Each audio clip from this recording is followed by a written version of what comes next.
سلام. همونطور که وعده کرده بودم قرار هست که از این به بعد در صفحه رسمی گروه سازهای کوبه پاسارگاد با عزیزان و دوستانی که در گذشته با گروه همکاری داشتند و امروز جزو رفقای خوب من هستند گفتگو بکنم. و برای اولین گفتگو امشب با افتخار در کنار دوست عزیز و دیرینم نوازنده خوب شهرمون صالح شیخ‌بهاری هستم. صالح جان سلام، شبت بخیر و مرسی که دعوت من قبول کردی. قربون شما، منم سلام میکنم به همه مخاطبای صفحه شما. ان شاءالله که بتونیم یه بحث خیلی خوب پیش ببریم. مرسی. خب صالح، برای شروع یکم از حال هوای خودت امروز بهم بگو. در چه حالی، چه میکنی؟ حالا غیر از که به موسیقی هم میرسی مفصلا، الان حال هوایت چجوریه، چی کار میکنی؟ والا کار همیشگیم که میدونی ساختمان بود دیگه، معماری بود و حالا کارهای طراحی و ساختمان و در کنار موسیقی همیشه به موازاتش کار ساختمانم داشته پیش میرفت و درگیری‌های خودش و متاسفانه تایم زیادی هم که ازم میگیره و انرژی زیادی هم که ازم میگیره یه مقدار بحث موسیقی رو یه خورده تحت شعاع قرار میده اغلب، ولی خب تلاش میکنم که یه جوری هندل کنم دوتاشو در کنار هم به موازات هم دیگه پیش بره. اینکه یکم الان اخیراً در زمین موسیقی یه کوچولو کم کار شده، فکر کنم درش همین باشه، اگر چون بعدن قبلا خیلی فعال‌تر بودی. امیدوارم که هر جاسی موفق باشی، هم خودت هم خانواده عزیزت.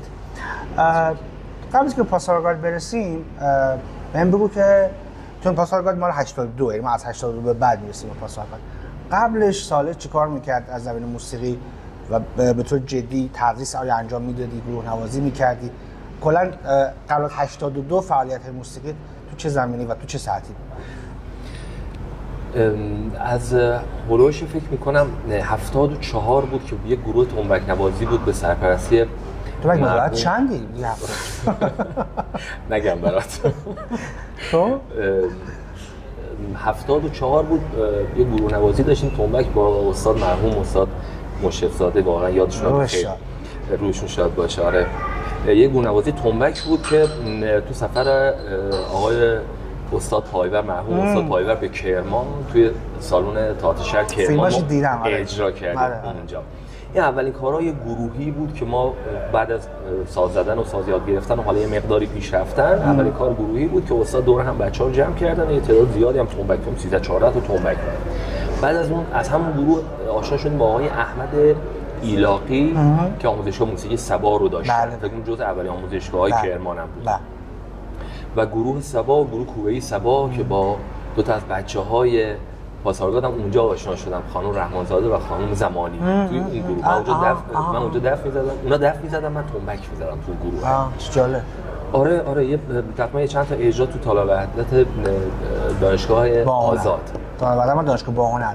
خب دانشگاه حافظ. تالار حافظ. آره خیلی سال پیش. تالار حافظ چند تا اجرای رسمی اونجا داشتیم با این گروه صبا.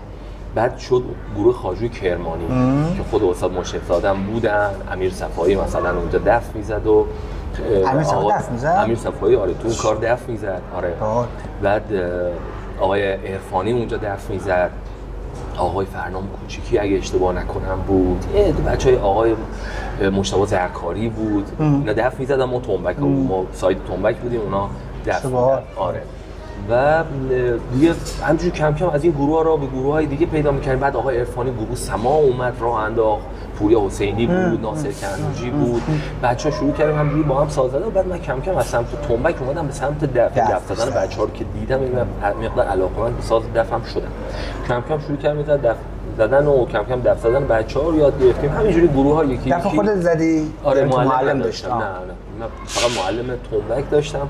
به چند جلسه تار مثلا به آقای امین معینی زدم، بعد چند جلسه موسیقی از آقای تمسایی تهران رفتم.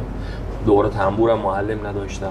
یه ذره خودت شیطنت که هر سازی می‌دیدی بعدش و همه خیلی خوب می‌زنی انصافا و عالی هستی.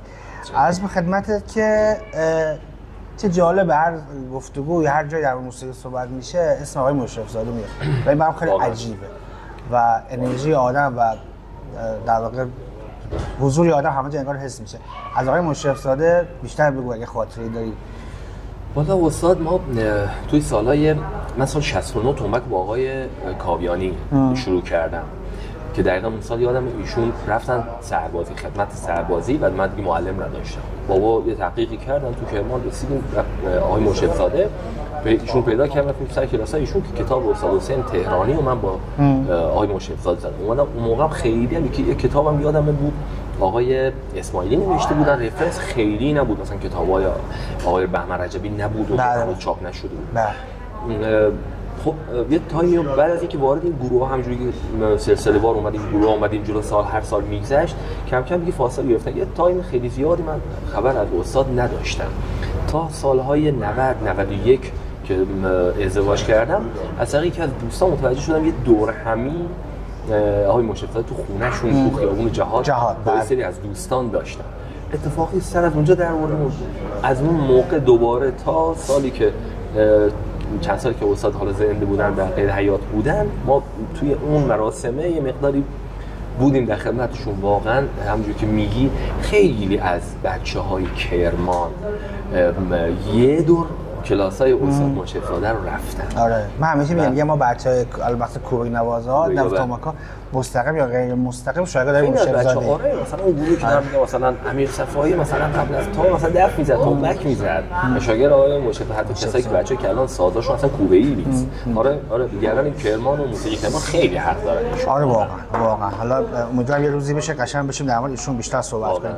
خب تا الان رسیدیم به 82 و اولین من البته دورادور به واسه هم گروهایی که گفتی تو رو دنبال میکردم، میشناختم که ساز میزدی و کار گروهی میکنی، ولی زمانی که شروع کردیم با گروه پاسارگاد با هم همراهی خب جدی آشناییتمون بیشتر شد و دیگه اونجا ما خب تقریبا به مدت 6 سال تا 88 که تو آخرین دوره تو گروه بودی دیگه به صورت کاملا جدی و مستقیم با هم در ارتباط بودیم تا الان که دیگه با هم همچنان در ارتباطیم.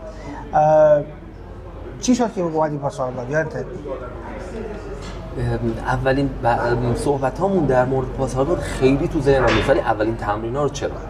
یه گرا بهت بدم، جشنواره موسیقی نوایی نبودی شبانه؟ میرفتیم جشنواره موسیقی نوایی با پیام و علی و آره هتل گواشی رو میرفتیم همون دیگه. آره اونجا آره درسته یادم. اونجا اول استارت. آره خب گفتی اولین تمرین‌ها یادته کجا بود؟ آره واقعا یادش بخیر اون زیرزمینه توی بهمنیان. آره که الان دیگه پل ساختن و خراب شده. بله متاسفانه. آره یادش بخیر. کیا بودن؟ دانیال بود، شما بودی، علی فردا. ببین پایه اصلی گروه که اول خودت بودی، علی بود، پیام بود، دانیال دریانی بود، احسان گلستانی بود، سوهان مهدوی بود، ماندا صفوی بود و خانم رحمانزاده و خانم زمانی هم بودن که خود الان ازشون اسم بردیم. اونا هم بودن. آره ولی خب یادمه که قطعات ساخت قطعات اینا بیشتر با تو و علی و دانیال و پیام خودم بود که با هم کار می‌کردیم و چقدر ساز می‌زدیم. یعنی الان قبل از گفتگو داشتم فکر می‌کردم این قضیه که ما یکی از دلایلی که اصلا اجراهامون زیاد بود، مثلا کنسرت می‌دادیم ما خیلی ساز می‌زدیم. ما مثلا نان استاپ شاید هر جلسه تقریبا 4-5 ساعت ساز بزنیم. چی بود انرژی از کجا میاد؟ قطعات اصلا ماراتون بود. الان قطعات کلا 2 دقیقه 3 دقیقه نهایتاً. خب مخاطب به نظر الان اونو میپسنده؟ ذائقه‌ها که خیلی عوض شده، ولی اون قطعات یه وقته میشینم فیلم‌های کنسرت‌ها رو نگاه می‌کنم، مثلا آخرین کنسرت 88 رو نگاه می‌کنم می‌بینم که انقدر تنوع جملات تو این قطعات زیاد بود که یه قطعه 8 دقیقه شما واقعا متوجه نمی‌شدی 8 دقیقه زمان برد این قطعه. مخاطبم داشتیم دیگه، ما هیچ کنسرت‌ها همیشه 3 شب بود و یادت باشه همیشه این سولد اوت اتفاق میافتاد. آره یعنی کنسرت اولمون 83 قشنگ من یادم 3 شب تالار اما رو پر رفتیم و این برام خیلی جالب. دقیقاً. بالا و پایینش هم پر بود. آره خیلی جالب بود و اینکه توی اون اجرا اگه خاطرت باشه قطعات باز میگم خیلی طولانی بود. یعنی مثلا قطار که علی و پیام ساخته بودن یا قطار دیگه خیلی طولانی بود. 13 دقیقه آره و مردم میشنیدن و وا میستن. شاید براشون جالب بود. اولین بار که نمیشه گفت این مدل از کارا بحثش با کوبه‌های مختلف، سازبندی‌های مختلف، ولی بدون هیچ وکالی، بدون هیچ کلامی، بدون هیچ آوایی. واقعا. خب بگو دیگه اگر چیزی داری از گروه. تو 3 تا اجرا بودی رسمی با گروه، 83 بود، 83 بود، 85 بودی، 88 که ایمان سیرجان هم بود. بودم آره. 4 تا. آره. حالا میخوام اگر خاطری یه سری خاطرات رو طبعا جلوی دوربین نمیشه تعریف کرد. ولی میخوام یه سری خاطرات رو اگر یادت هست از اجرا و تمرینات جلوی دوربین بگید که با هم که خاطره بازی هم بکنیم. ببین از کجاش بگم همش خاطره بود. واقعا خوب چه دورانی بود. من فکر میکنم دوران خیلی چه اصطلاحی باش به کار ببرم برای تک تک هم بچه‌ای که پای اصلی کار بودیم، برای هممون بود. یعنی از شما، علی، من، دانیال، پیام و حتی احسان که حالا الان اصلا نیست، اصلا ساز نمیزنه، نمیدونم سرگرم زندگی و متعهلی و بچه‌ها و ایناست. خیلی تو اون دوران هم اتفاقات خیلی زیادی برامون تو مبحث موسیقی افتاد. مثلا من خودم یادم قبل از 82 مثلا یکی مثل ابوالفضل شیخ بهایی این از هنرجوهای تو خونه بود. قبل از 82 من خونه درس میدادم، 79 80 اینا تو خونه اومدن. کلاس 82 من مستقیم رفتم تو آموزشگاه رامتین شروع کردم درس دادن چای ارجان و خب این تدریسه یه مقداری قوی‌تر شد و یه سری هنرجوهایی که خوب بچه‌ای بودن که میتونستن ساز بزنن، خیلی خوب بودن، یادداشت معرفی کردم با پاسارگاد اومدم با ما ساز زدم تو سالهای بعد. و اون سالا توی بحث موسیقیمون هر چی اتفاقی افتاد همه اتفاقات خیلی خوب بود. خاطرات از گروه که بخوام بهت بگم بهترین خاطرات من فکر کنم خاطرات سر تمرین بود. 1 2 خاطرات شبای پوستر چسبوندن تو خیابون. بله. که وقتی الان برای هنرجوها میگم که الان شما با این اینستاگرام و با این تلگرام و اینا خیلی راحت شده. شما یه بنر تو شهر نیاز نیست برای کنسرت بزنی. همه کارو این تلفن وقت انجام میده فضای مجازی. اون موقع ما بودیم و شب تا صبح کنسرت چسبوندن، صبح ساعت 7 صبح داشتیم میرفتیم سر کارمون، دانشگاه داشتیم میرفتیم این فلان مؤسسه کنکور پوستر چسبونده رو اینا. زده ها رو می‌خوری دوباره از اول. شب دوم از اول. شب آخر. و میرفتیم انرژی بود. که بعد اجرا هم میرفتیم دوباره بچسبونیم پوستر. یادم یکی از صحنه‌ها سر صحنه نشسته بودم، یادم نیست فکر کنم تو داشتی صحبت می‌کردی، یه معرفی اونجوری دست نگاه کردم به دستم چسبای سیریش آره همون چسبون. آره یا با پرس میافتادیم به جون دیگه و کار پیام. بله بهترین خاطرات اینا بودن. تکرار هم نشد. حالا من یه چیزی به مخاطبای عزیز بگم توی دوربین که ما چند سال پیش در صفحه رسام با سال مفصلی مسابقه کاری و چیزی کردیم. اگر دوست داشتین صفحه اینستاگرام رسام رو میتونید دنبال کنید. اونجا مسابقه پیام با صحبت یا من پیام مسابقه پیام قاسمی نژاد با سال اونجا مفصل میتونید بشنوید. امشب یکم بیشتر در مورد پاسارگاد میخوایم صحبت کنیم. آره واقعا یک نکته که الان به یادم میاد خانواده‌ت. یعنی من یادم که خانواده تو من چون دیگه ما یه جوری مثل خانواده بودیم دیگه، تو خونه هم رفت آمد داشت. آره که خانواده شما مثلا بابات خیلی حامیت بود، یعنی مثلا من خیلی و دوست داشت خودش. آره. و من یادمه که حتی ماشینش رو بنده خود اختیار ما میذاشت برای همین رفت آمد و پوستر چسبوندن و اینا. میخوای یکم از خانواده‌ت بگی و نقشش توی گفتی خانواده یاد چی افتادم؟ کارت معافیت من اومده بود، مامان قرمه سبزی درست کرد، اومدی خونه ما نشستیم خوردیم. آره ستایی یادش بخیر واقعا. آره من بابا یادم راهنمایی بودم، بعد تو مدرسه تیم والیبال مدرسه انتخاب شدم، رفتم ناحیه رفتم استانی. عاشق والیبالم بودم. توی مسابقه 60 من کشیده شد، انگشتم رفت تو قاتل 2 هفته. بعد 2 هفته خوب شد، خوب شد تمرینات رو گفت عزیزم موسیقی درس تمام. از اون روز ما از توپ والیبال جدا شدیم. آره دیگه کلا یعنی جدی بود ورزش به شدت ورزش جدی بود، ولی بابا گذاشتش کنار دیگه، یعنی نذاشت ادامه بدم به خاطر صدمات. دوست داشت ساز بزنیم. آره و دقیقاً اون موقع فکر می‌کنم با گروه مشتاق آقای اخلاقی کار می‌کردم، اونجا تنبک می‌زدم. آره یادش بخیر اونجا. و یه 2-3 هفته از تمرین افتادم عقب به خاطر کشیده شدن یه انگشت 60. دیگه تموم شد. دیگه اصلا تموم شد دیگه اصلا. چه عجیب. آره. تو با گروه عرفم کار کردی؟ نه. یه کاری با گروه کوبه‌ایشون نه، چون گروه کوبه‌ای مد نظر تو درسته؟ کلا با مجموعه گروه عرفه، چون ما خیلیمون با گروه عرفه ستار زدم. با گروه ستار نوازاشون یه کار ستایی بود، بردیم جشنواره مثل سرچشمه، مقام دومم آوردیم. آها اون جشنواره که تو خود سرچشمه برگزار میشد. آره جشنواره باحالی هم بود. آره حیف که چرا تموم شد؟ نمیدونم یعنی فکر کنم تا جایی بود که بچه‌ها که مثلا آره بچه‌ها جمع می‌شدن، هر بچه موسیقی همدیگه می‌دیدن بعد از مدت. آره دقیقاً. آره جشنواره همیشه لطفش هم آره بعد دیگه در 88 تو پاسارگاد بودی و من یادم نیست حقیقتا، چون ما گپی داشتیم از 88 تا 92 یه 3-4 سال گروه تعطیل بود. تحولاتی اتفاق افتاده. بچه‌ها رفتن سراغ کار خودشون. و توی گروهی داشتی به اسم آفرینش. بهم بگو از کجا استارتشو زدی، چی شد که تشکیل شد و اگه هنوزم فعالیت میکنه روندش بهمون بگو. آره حتما. تقریبا از 86 با یه سری از بچهای خودم، بچه‌ای که منرجم خودم بودن شروع کردیم یه سری کارهای همینجوری کوبه‌ای بستن. بعد اومدیم به سمتی که اومدیم آوا، بعد یه سری آوازها، بعد یه سری سازهای ملودی خیلی گزیده انتخاب کردیم تو کار اضافه کردیم. مثلا یه کاری که سال 88 بردیم رو صحنه، ما یه تار داشتیم آقای امین موینی میزد، یه کمانچه داشتیم روزبه ارجمند میزد، دو تا ساز ملودی داشتیم، آقای امید سلیمانی آواز بود، خانم عربپور هم همخوانش بود. این 4 تا مابقی بچه‌ها نزدیک فکر کنم 7 نفر 8 نفر کوبه‌ای سازبندی و اینا رو کارا رو اجرا می‌کردیم. قطعات ساخته خودم بود، بعضی‌هاش هم که یه سری از قطعات بود ما کاور کرده بودیم و یه سری تنظیمات جدید و آفرینش از اونجا رسما شروع شد. علاقه به اسم آفرینش از کجا اومد؟ من یادم اسم بلوتوث هم آفرینش بود. آره یه قدیما 3 تا اسم، ستایش، نیایش، آفرینش. این 3 تا اسم همیشه مورد علاقه‌ام بود. یکیشو گذاشتم روی گروه، هم 2 تاش روی سازام گذاشتم. یعنی تنبورم و تارم. و این 3 تا اسم دوست داشتم همیشه. آفرینش از یه خلقتی از یک نوآوری اومد و دوست داشتم اینو گذاشتم روی گروه.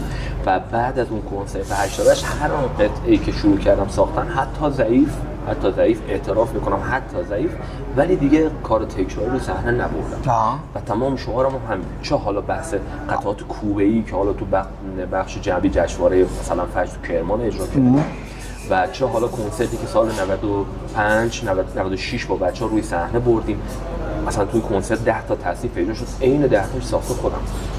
یعنی 9 تا تصنیف یعنی آفرینش اتفاق میفته هر اجرا. آفرینش اتفاق افتاد، یعنی دوباره ننشستم قطعه استاد مشکاتیان، قطعه استاد پایور خودت یعنی قائل به اینه کاور نکنی. آره همیشه هم بچه‌ها دور برم هر کدوم بچه‌ها بودن همیشه گفتم آقا حتی اگه ضعیفم هست بذارید کار خوب باشه. این باعث میشه این چیزی که در خودم افتاد، این خلاقیتی تو ذهنم ایجاد شد. خب این سالی که یکی دو تا کار اومدیم تنظیم کردیم، خب آقای معینی خیلی بهم کمک کرد، خیلی حتی یه وقتی بعضی از قطعاتی که میومدم تنظیم می‌کردم میومد قلقه هم می‌کرد، از گردن قطعه رو میزد. بعد این باعث میشد که من برم بیشتر تلاش کنم، بیشتر کار کنم. خیلی بهم کمک کرد، خیلی ازش یاد میگیرم و هنوزم باش در تماسم، هنوز ازش مشورت میگیرم. توی بحث تلفیق شعر موسیقی خیلی با من کمک کرد، چون من نه تجربه آهنگسازی داشتم نه درسشو خونده بودم، همش تجربی بود آهنگسازی ماره. ولی خب خیلی به من کمک کرد این ذهنیت و این ماجرا که اینکه باید کار خودم باشه. بله. و حتی اگه ضعیف باشه خودم حالا اونو به نظرم اون ارزش گذاری رو به نظر مخاطب تعیین میکنه، ولی اینکه خودت حس کنی که مثلا میخوای کار جدیدی بدی، من خیلی با این موافقم حقیقتش. که بله حالا تو کوبه‌ای که اصولا نمیشه کار کرد چون چیزی وجود نداره تقریبا. حالا اخیراً مثلا یه سری قطعات تنبک یا مثلا دفن، ولی تا قبل از دوره هم دوره خودمون تو پاسارگاد خب ما اصلا نبود واقعا چیزی واسه کاور اصلا نمیتونستیم داشته باشیم. دقیقاً. به خاطر این خیلی باعث میشه که خودمون بسازیم. پس آفرینش در واقع دو تا شاخه اصلی داره، اشاره هم کوبه‌ای و موسیقی ایرانی. دقیقاً. و خودت علاقت بیشتر به کدوم سمت بوده؟ بیشتر دوست داری کجا رو وقت دو تاش و با آفرینش ما اجراهای زیادی داشتیم و حتی تو بحث همایش‌های هنرجو هم که اجرا کردیم همیشه اون گل اجراها یک کاری از آفرینش بوده که حتی اومدیم سازبندی کار تنبور هم اومدیم با بچه‌ها بستیم، بچه‌ای که خودم باشون تنبور کار کردم با یه آواز و کوبه‌ای، ولی بازم تحت عنوان همون اجراهای آفرین. منم با آفرینش یه کار زدم، میدونی که در جریان چی بود اسم تأسیف قربونت؟ باعث افتخار بود. چی هفتایی بود؟ جان سرگران. اون آره هفتایی یه تیکش بود، 5 تایی داشت، 10 تایی داشت، 14 تایی داشت. ولی همون درست میگم که آقای عبدلی خونده بود. عبدلی خونده. آره اونم من دوستش داشتم، نه که بخوام جلو خودت بگم ولی واقعا دوستش داشتم. افتخار دادی. قربونت برم. نه خواهش میکنم. خب تدریس از کی شروع کردی سال رسما 82 دیگه تو آموزشگاه رامتی. آها 82 رسما شروع کردم با تنبک دف. تنبک و دف. بعدها دیگه تنبور و کاخونم بهشون اضافه شد. 4 تا ساز. الان در حال حاضر این 4 تا تارم میزنی تو؟ نه تار میزنم آره، ولی درس نه. جدی یا اینکه نه برای دل خودت؟ یه مدت یادم خیلی جدی بود تار برای اون قضیه کنسرت‌ها و آهنگسازی‌ها و تنظیم‌های کار. ولی الان اگه مثلا تو خلوت خودت بخوای ساز بزنی تار برمی‌داری یا تنبور رو؟ هر دو تا. یا دف تنبک یا کاخونا؟ تو بس بچه‌های ملودیون تار و تنبور جفتش اولویته. واقعا دو تاشون ستاره مثلا هستن، خب اولویت هم این دو تاست. چه باحال. کوبه‌ای هم که خب تنبک و آخه میدونی یه داستانیه، حالا اینجا یکم شاید با مخالف باشی یا موافق بگو، میخوام در موردش حرف بزنیم. من یه کوچولو با این قضیه چند ساز درس دادنه نمیگم مشکل دارم، برام سواله مثلا من چقدر میتونم وقت بذارم واسه هر کدوم از سازها، چقدر میتونم واسه تار وقت بذارم خودم به روز، چون به آخر تو باید مثل خودت که الان من میدونم مثلا داری ابتدای روز میزنی با تنبک با دفتر کلاس رفتی تجربه داشتی، برای خودت چالش نداشته، سخت نبوده که مثلا بخوای هم تنبور درس بدی هم دف درس بدی هم تنبک درس بدی یا سازهای دیگه؟ قطعا سخته دیگه. معلم همیشه باید به روز نگه داره خودش. یعنی معلم ما همیشه متاسفانه اتفاقو دیدیم که میفته، معلم‌ها فکر میکنن فقط ورق زدن یه رفرنس و یه کتاب اگه من اینو تونستم خوب بزنم و خوب بگم به هنرجو من یعنی معلم. نه، من واقعا این نیست تدریس و خیلی هم سخت بود هندل کردن چند تا ساز، ولی شده تا این لحظه حداقل شده دیگه با تلاش زیاد. مثلا من از تو دف از آقای شریداوی جناب استاد نبیل یوسف شریداوی خیلی وام گرفتم توی بحث چه نوازندگی چه اتودا چه تمرینات چه مستر کلاساشون مثلا بودم، نکاتی که از ایشون یاد گرفتم. خب تو بحث دف یه سرآمد ایشون واقعا تو ساز دف. توی تنبک آقای جهانشاهی و مثلا ازشون درس دارم میگیرم، درس گرفتم ازشون یه سری نکات، کتابایی که از آقای قاضی عسکر هستن، نکاتی که نداشتیم واقعا، یعنی تنبک نوازی معاصر اینا رو اضافه کرده به کار. باز دوباره تنبور جناب استاد منصوریان رهبر گروه مستور، با ایشون کار کردم، یه سری نکات از ایشون یاد گرفتم. از آقای محمد کاظمی خیلی یاد گرفتم که سبک تنبور باستان کار میکنن با استاد خودشون. حالا من الان حضور ذهن اسم استادشون ذهنم برسه میگم، فکر کنم میروعید رادفر. بله آقای رادفر، بله جناب استاد رادفر. خب مثلا این سبک متفاوتیه، 50هاشون نوع 50 گذاریاشون بسته به تایمم، چون کارم مثلا هیچ وقت موسیقی نبود فول تایم موسیقی کار زمان من نبودم، من همیشه نصف روزم مال موسیقیه، تا ظهر سر کارهای خودم ظهر رو بعدم. با این حال یه جورایی به همشون پرداختم، یه جوری نمیگم خیلی خوب بودم ولی تلاش کردم به همشون بپردازم. بعد نسبت به هنرجوهای بچه‌ای که 7 سال 8 سال دارن الان کلاس میان، رفرنسایی که سعی کردم به بچه‌ها بدم و بچه‌ها اینا رو یاد بگیرن و پیش بیان، اونا سعی کردن به روز باشن. یعنی اگه نوازنده تنبک بوده واقعا سعی کردن سبک معاصر رو یاد بگیره. اگه کتاب استاد رجبی زده، اگه کتاب آقای تهرانی و آقای حسابی رو زده، کتاب آقای قاضی عسکر هم زده، ابتدای آقا جهانشاهی هم دارم بهشون میدم میزنن همونجوری که خودم زدم. یعنی سعی کردم یه جوری خلاصه هندل کنم این ماجرا رو و بچه‌ها رو به روز نگه دارم. نمیدونم حالا تا چقدر موفق بودم. اونو میگم به نظرم اینکه خودت حس خوبی داشته باشی کفایت میکنه. حالا خروجیات هم که دیگه مشخصه، شاگردات معلومه، ولی اینکه میگی خودتو همچنان به روز نگه داشتی و داری همچنان کلاس میری و کار میکنی، به نظرم خیلی نکته مهمیه.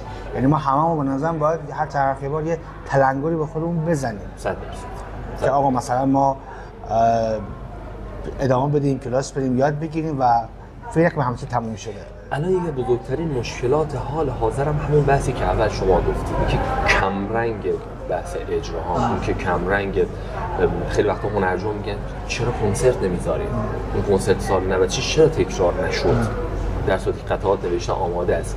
ولی حالا بنا به دلایلی که حالا اگر در این مقال نمی‌گنجد، اگر بعداً در مورد صحبت کنیم مشکلاتی که یک گروه داره. آره الان به بحث گروه نوازی نیست. آره بس حتما در موردش صحبت می‌کنیم. خب الان که اینجا رسیدیم می‌خوام در مورد گروه نوازی صحبت کنیم. تو ماشاءالله از قبل از گروه پاسارگاد تا امروز تجربه گروه نوازی زیاد داشتی. حالا در مورد گروه‌ها که حرف زدیم بیشتر، ولی می‌خوام اینکه کلی صحبت کنیم. الان در حال حاضر سالو شیخ بایی با این تجربه گروه نوازی که داره در همه رشته‌ها، چه کوبه‌ای چه ایرانی، چهار مدل مختلف، خیلی راحت بیم بگو لطفاً. الان بزرگترین چالش گروه نوازی توی موسیقی کرمان چی میگی مثال؟ ببین یه تایمی تجربه اینو داشتم که خب نوازنده گروه‌ها بودم، یه تایمی گروه داشتم، هر کدومش داستانش متفاوته، ولی توی این لحظه دارم میخواد فقط بهم زنگ بزنم میگن آقا این پارت بیا بزن بشین سر صندلیت اینجا، باید بشین فلان تاریخ بشین صحنه اجرا کنیم. گروهداری واقعا کار سختی. چالش‌های گروه شما از پیدا کردن جای تمرینش، نوازنده‌های خوشقول آن تایم که یادت جریمه می‌ذاشتیم برای تأخیراشون، برای غیبت‌هاشون، از هر ترفندی میشد استفاده کرد، تا گرفتن مجوز و کنار اومدن با ارگان‌های مربوطه و گرفتن سالون با هزینه‌های حال حاضر، صدا برداری خوب، تصویر و همش چالشه. و این شده که الان کرمان انقدر بچه کم کارن. الان کرمان یکی از شهرهاییه که توی ایران بیشترین تعداد کنسرت داره برگزار میشه، اما گروه‌های غیر بومی، یعنی از تمام شهرها میان اینجا تو شهر ما کنسرت میذارن، ولی بچه‌های خود کرمان فعال نیستن. چرا؟ چون بهترین سالن ما هزینه یک شب اجراش مبلغش مهم نیست، ولی برای یک گروه بومی با یک گروه غیر بومیش فرقی نمیکنه. یعنی هیچ تخفیفی قائل نمیشن برای بچه‌ای که تو خود این شهر داره کار میکنه، خاک این شهر رو خورده. و متاسفانه چالش‌ها فراوونن، زیادن. ما همیشه مشکلات داشتیم. من روز اول غیر از این تایمی که ما کنسرت 88 اون بود که یادی کنیم از حوزه هنری و آقای عرفانی عزیز و اون واقعا ما آسون برگزار کردیم کنسرت کرمان رو به همت حوزه هنری و ما تقریبا هیچ کاری غیر از خود اجرا نداشتیم، ولی بقیه‌اش همش به قول تو دوندگی برای سالن و محل تمرین و پول بده و بنر بزنه. این هنرمند به نظر باید بشینه به قول تو فقط سازشو بزنه، نه با دنبال کارا یعنی ما مثلا تو کرمان الان چیزی به اسم یک مدیر برنامه که بیاد دست بگیره تمام کارا رو، من سرپرست گروه فقط خودم تو ذهنم باشه، تنظیما و بستن کارم و حالا هر چی که آهنگسازی، هر چیزی که مربوط به کار اون بره دست بگیره و شروع کنه سالن اوکی کنه، صدا، تصویر، نور، نمیدونم مثلا سال 96 با سر مجوز یه مقدار راحت بود. انجمن موسیقی اون دوران اومد آقای نیما فرخی که تو کار خودمونم عود میزد، بچهای گروه اومد دست گرفت از طرف انجمن موسیقی بحث گرفتن مجوز رو که ما اگه یادت باشه برای کاووسا گنجلی خان اجرا بشه که حالا شب قبل از اجرا بلیط فروشی کرده. چی شد که نشد اونجا اجرا کنیم؟ شب قبل از اجرا آخرین شبی که دیگه ما آخرین تمرین یه تمرین فقط دوره همی بود دیگه با بچه‌ها، خونه ارسلان بهرامی دوره هم بودیم. یه دفعه تلفن من زنگ خورد از حراست میراث فرهنگی که آقا شما رفتین اونجا دم دستگاهتون چیندین، صندلیتون هم چیندین و صداتون هم چیندین و آیا شما مجوزتون از میراث فرهنگی گرفتین؟ گفتم من میراث فرهنگی اومدم پایین مجوز من امضا زده، چون مجوز من در اصل خب ارشاد باید صادر کنه مجوزو که از اماکن و نمیدونم همه جا دیگه آتش نشانی و پلیس نمیدونم امنیت چی بود؟ آره پلیس از این نیروهای امنیتی. قشنگ یاد نامه فارغ التحصیل دانشگاه میافتم، همه جا باید امضا میگرفتم. ما تمام کارا کردم، امضا رو هم گرفتم، بلیط فروشی کردم، بلیطامو فروختم. چی میگه آقا؟ یعنی من خودم دیدش گفت که من نه فکر می‌کنم هنوز مجوز شما از میراث فرهنگی هنوز صادر نشده برای این بنا. چجوری مگه میشه اینجوری؟ بله اینجوری شده. من دادم بچه‌ها رو نگه داشتم، فایت کردم، من کاری پیش اومد باید برم کاروانسرا. ساعت 9 شبم بود. من اومدم بیرون و تو مسیر زنگ زدم با آقای جوشایی، اون موقع معاون هنری ارشاد بود. زنگ زدم بهشون گفتم اینجوری حرف زد، گفت بذار من پیگیری کنم ببینم چجوریه. پیگیری کردیم و پیگیری کردیم نه اصلا گویا واقعا داره لغو میشه کنسرت. تا فردای ظهر اولین ظهر کنسرت اون ساعت 12 ما همچنان امیدوار بودیم. یه عده بچه‌ها در میراث فرهنگی بودیم، یه عده بچه‌ها رفتن در استانداری و هر جا ما پیگیری کردیم نه شدن نیست. بعد شروع کردیم، خود آقای جوشایی بنده خدا واقعا لطف کرد، خودش اومد مجوزا رو ضمنی تلفنی همه رو تایید کرد برای جابجا شدن مکان کنسرت. انداختیم تالار بسطامی. خب تونستیم اطلاع رسانی کنیم. 4-5 نفر فقط اون موقع مثلا نداشتن این تو این میلیاردش کدوم از این نرم افزارهای چیو نداشتن و بیخبر موندن و رفته بودن محل قبلی کنسرت که کاروانسرا بود و ما باقی اونجا خیلی استرس بهش میاد. یعنی تو بخوای کار موسیقی انجام بدی، حال کنی، بعد یهویی همچین استرسی که اصلا بی‌دلیل. بعد دو تا ارگان کاملا هنری یا فرهنگی، یعنی میراث و ارشاد باید با هم دیگه خب تعامل داشته باشن، این چرخه رو بچرخونن، راه بندازن که هنرمند کارش راست انجام بده. ولی ظاهرا برعکسه. و ما بعدش خب به صورت خیلی سربسته منتقد بودیم به این برخورد و به این رفتار. اعتراضی کردیم. من امید سلیمانی با 2 تا روزنامه مصاحبه کردیم. بعد یه تایمی ما ممنون صحنه شدیم و این داستانه که دیگه نگم برات. الان فکر کنم نه ما چیز بدی نمیگی. من فقط میخوام حالا همون از چالش‌ها بود. آره خب و بچه‌های الان هم دارن اینا رو می‌بینن دیگه. ما بسنده کردیم اجرامون فقط به همایش‌های هنرجویی سالی 3 تا 4 تا برگزار می‌کنم. خودم و بچه‌هام دیگه هنرجوام با اینا کارا می‌بندیم. گورنوازی تنبک، گورنوازی دف، تنبور. بعد یه سری بچه‌ها دیگه هم استفاده می‌کنیم، میان مثلا دوئت می‌ذاریم باشون، یه تنبک می‌ذارم با ویولون، یه تنبک می‌ذارم با سنتور. بچه‌ها میرن صحنه اجرا می‌کنن. همین که بچه‌ها انگیزه دارن برای ساز زدن، یه جایی هست برای ارائه کارشون. یه مقداری اون چالش‌ها از اون چالش‌ها فاصله گرفتن، چون میدونی دیگه نگم برات دیگه در افقان نگو قبول ما تازه 40 سالمونه.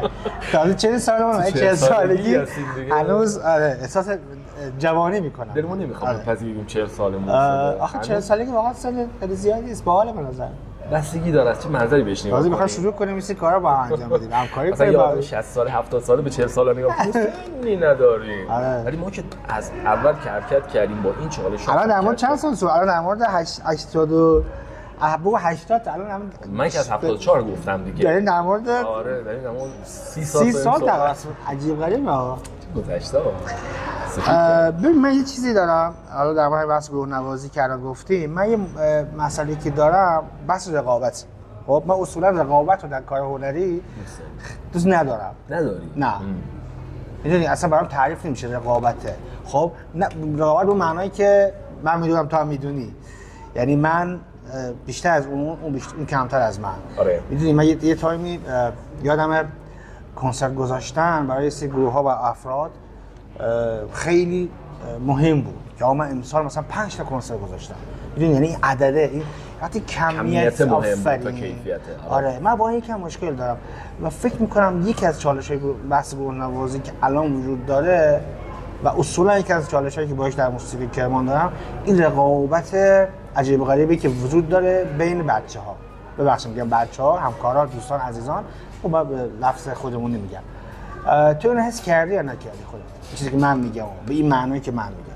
ببین آخه اینقدر دیگه همه کم کارن دیگه رقابتی وجود نداره. اینقدری که دیگه الان ما گروه فعال الان چند تا گروه موسیقی ایرانی فعال ثابت داریم. چند تا گروه کوره‌ای ثابت فعال داریم. همه دقیقاً همین سیستمی که فکر می‌کنم دقیقاً همین مسیری که من دست گرفتم و دارن میدن. خودشون هنرجاشون، خودشون بچه‌هاشون حالا یه جشنواره تهش برن، یه اجراهای خیلی خصوصی و خیلی کوچیک. الان شما همین تالار فرهنگ و هنر کرمان به تازگی یکی دو تا کار جمع شده. اونم بچه‌های دهه 70 80 دارن کار میکنن که واقعا هم دمشون گرم. آره. حداقل یه حرکتی اینا میزنن. آره. خیلی وقت مثلا آخرین کنسرتی که من رفتم نشستم تو سالن داشتم لایو داشتم صدای مثلا یه سری سازو میشینم، بعد یه رجوع کردم به خودم آخرین باری لایو مثلا از سر صحنه شدی کی بوده؟ هرچی شدیم کار ضبط شده بوده که حالا میری تو استودیو. مثلا خود من الان چند وقت یه کاری دست گرفتم کار ساخته شده سال 88 تا الان رفتم کلید زدم مثلا دارم استودیو ضبط می‌کنم.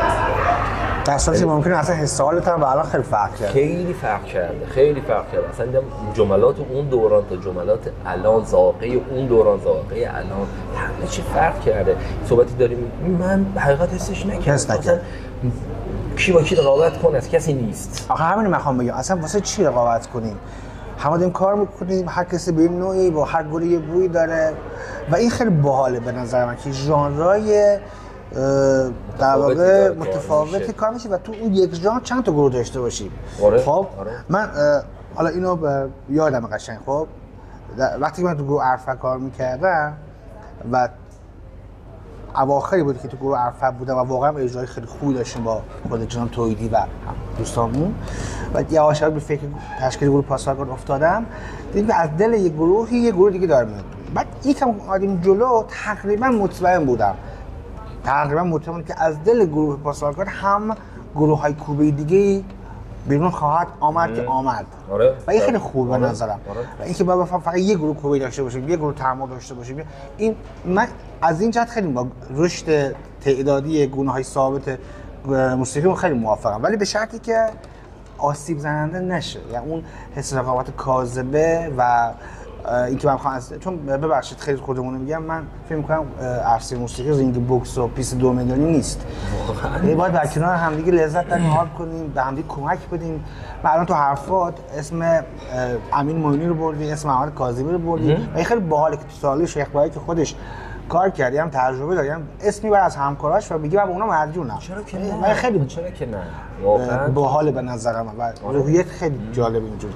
خب تو گروه نوازی دیگه موردی داری بخوای بگی یا تجربه داشته باشی، چیز خاصی باشه بهش فکر کنی یا تو کرمان اصولا هر چیزی که تو این بخش میخوای بگی؟ گروه نوازی والا فقط چیزی که هست یه تأسفی که اینکه الان اینقدر کارا کم شده. ما پتانسیل خیلی خوبی تو کرمان داریم، خیلی نوازنده‌های قوی داریم که الان داریم تازگی‌ها می‌بینیم که بچه‌ها دارن تو تهران با گروه‌های خیلی خوب تهران دارن کار می‌کنن، ولی نمیدونم چرا. حالا یعنی میدونم چرا ولی نمیخوام باور کنم چرا که این پتانسیل‌ها نمیان در کنار هم بشینن. انگار همه شدیم قطب همنا و دفع میکنیم هم دیگه رو. یعنی زمانی که شما مثلا من برای ضبط یک کار با بعضی دوستان مثلا تماس میگیرم، گاهن میبینم اصلا رغبتی به ضبط یک کار، یعنی بیاد این پارتو بگیره بره اینو تمرین کنه، بیاد بشینه تو استودیو ضبط کنه بشین، این کارم نداره. بعد میگم چجوری من بگم بیاد بشین 6 ماه سر تمرین، هفته 2 ساعت 4 ساعت تمرین کنه که میخوام یه کنسرت بزنیم یا میخوام یه جشنواره مثلا شرکت کنیم، هیچ رغبتی توی قضیه نیست. اصلا وقت نمیذارن بعضیا. میدونید ما الان اول گفتیم مثلا تمرین میکردیم 4 ساعت 5 ساعت فقط یه جلسه تمرین طول میکشید و ساز میزدیم ولی الان فکر می‌کنیم مثلا به قول تو حاضرن مثلا بچه‌ها بشینن مثلا نیم ساعت 1 ساعت. یه نکته تو خودت واقعا فکر می‌کنی این بحث رد سنیه توی قضیه تاثیر داره؟ یعنی تفکر این نسل جدید و حالا این در تقابلش با نسل ماها در 60 آره من فکر می‌کنم ماها یه تعریف و یک ذهنیتی از موسیقی داشتیم و به نظر من می‌خوام تشریح بگم موسیقی برامون از هر چیزی مهمتر بود تا چیزای دیگه. یعنی خود ساز، خود دف، خود تنبک، خود اجرا، میدونی، تا چیزای دیگه. الان من به نظر یعنی اولویت فرق کرده.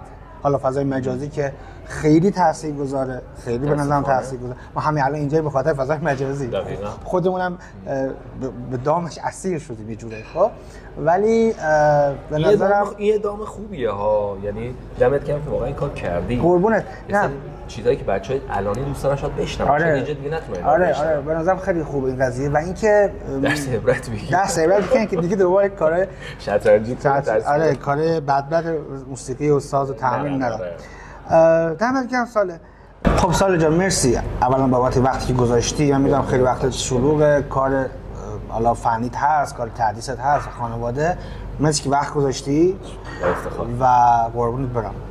ولی بخوام آخر گفتگو به اختیار شما باشه. تریبون نکته‌ای داری، حرفی نگفته‌ای هست، دردی دلی هست، شکایتی، نقدی، هر چی که داری در اختیار شما.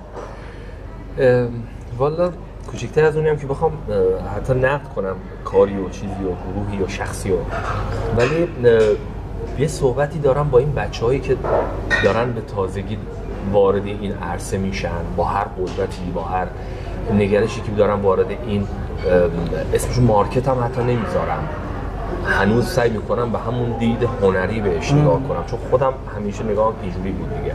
برای همین هیچ وقت کار اولم موسیقی نشد. واقعا بیان یه گوشه از این جایگاهی که این موسیقی تو این شهر داره، یه گوشه از این کار رو واقعا بیان محکم بگیرن، یه کار اساسی، یه حرکت مفیدی واقعا بیان انجام بدن. اگر پیشینه این شهر، پیشینه موسیقی این شهر رو نگاه کنن، ید طولایی داره، بزرگایی بودن که کار کردن و الان متاسفانه هیچ اثری هم ازشون نیست و بچه‌های ما حتی اینا رو نمیشناسن. وقتی که شما اسم میبری از آقای استاد مرحوم استاد سالاری و آقای استاد مشرف‌زاده، گاهن اسم میگم مثلا نشنیدیم حتی اسمشون رو. و این موضوع متاسفانه، یعنی این موضوع منظورم کلیت موسیقی این شهر تو هر ژانری بدون هیچ تعصبی واقعا داره به حاشیه میره. و موسیقی شهر ما همینجوری که بارها توی یکی دو تا مسابقه تو مجله و چند جا دیگه هم این حرف گفتم، کرمان حیات خلوت گروه‌های ایرانه. تمام گروه‌های موسیقی تو هر ژانری میان کرمان فقط یه اجرایی داشته باشن، بحث فقط مارکتینگ موضوعه و میان یه کسب درآمدی و تمام. خواننده میاد سر صحنه، میاد تو کرمان، میاد فالش میخونه، ضعیف‌ترین کارا رو میان رو صحنه اجرا میکنن. خواننده از تهران پا میشه میاد اینجا یه کنسرت تکراری رو 2 بار میاد برگزار میکنه، ولی یه گروه کرمانی متاسفانه دغدغش پر کردن سالونش که بتونه هزینه‌هاشو پوشش بده. تو بحث اسپانسرینگ این ماجرا ما ضعیفیم.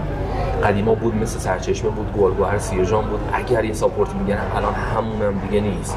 خود ماها الان میخوام یه کاری اگه برای اجرایی بذاریم، باید اول نگرانی بحث مالی کار باشیم، تا قطعات کار باشیم، تا تنظیمات کار باشیم، چه کاری انجام بدیم. چند وقت پیش مثلا سهیل حسنی و ارکستر خواجوی کرمانی که رو انداخت که خودت هم بودی، خب این پسر دوران سختی کرونا، اون دوران و واقعا این پسر بدعت گذاشت توی ماجرا و تونست یه کاری با اون تعداد آدم، با اون تعداد نوازنده واقعا تونست جمع کنه. خوبم جمع ولی ادامه پیدا نکرد. ولی ادامه پیدا نکرد طبق معمول همه گروه‌های کرمانی متأسفانه. امیدوارم یه اتفاقی بین بچه‌ها بیفته و من شهر روز فکر می‌کنم که شاید لازم باشه این تغییر رو از خودمون شروع کنیم. یعنی ماها یه ذره بعد از چند سال حالا درس دادن و یه عقبه‌ای که بابت این ماجرا داشتیم و گروه نوازی‌هایی داشتیم، جشنواره‌ای رفتیم، کارهایی کردیم، تو تهران بودی، شهرهای دیگه رفتیم، ما تو استان کرمان بودیم. شاید لازم ماها یه کارایی بکنیم. شاید اگر ما یه کنسرتی دوباره از همین بچه‌هایی که یه دورانی با هم بودیم، یه کنسرت روی صحنه بیاد، شاید بعد از اون کنسرت خیلی از بچه‌های دیگه یه انگیزه پیدا کنن. کمون که برای خودمون اتفاق میافتاد. ما تهران یه کنسرت وقتی می‌رفتیم روی صحنه یه کنسرت رو می‌دیدیم، حالا اسم نبرم، باعث می‌شد که خود ما هم دوباره یه انگیزه، یه شروع، یه اشتیاقی پیدا کنیم برای بستن یه کاری. چون ما از بچگی که داریم کار می‌کنیم، هم شما هم ما 69 70 شروع کردیم ساز زدن، دائما ما سالی حداقل یه بار رو صحنه بودیم. الان من خودم 6 سال 7 سال یه اجرای رسمی رو صحنه نرفتم.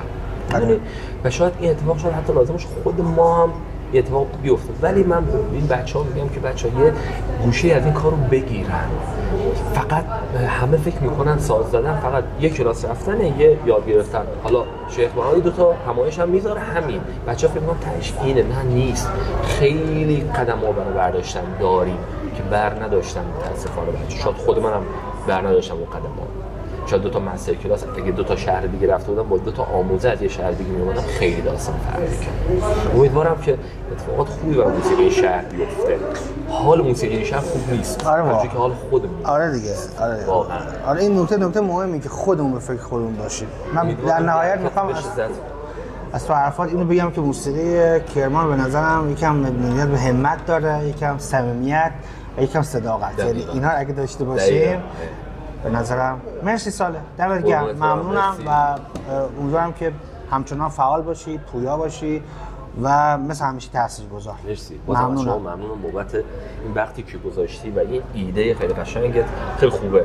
شاید حرفایو بشنون مخاطبمون که نه تنها حالا درس عبرت باشه، شاید یه ایده بگیرن از یه سری حرفا، از یه سری تجربیات که مرسی از شما مخاطبان عزیزم ممنونم که توجه کردیم تا الان به گفتگو ما. این گفتگو ادامه خواهد داشت با افراد دیگه، هنرمندای دیگه و من قبل از پایان گفتگو از عواملی که باعث شدن این ویدیو شکل بگیره از فیلمبردار محترم و عوامل تشکر کنم و همچنین از کافه جهانگردی دوست عزیزم حسین قاضی زادم خیلی ممنونم بابت اینکه این فضا در اختیار ما قرار داد. با گفتگوهای بعدی هم همراه ما باشید. مرسی.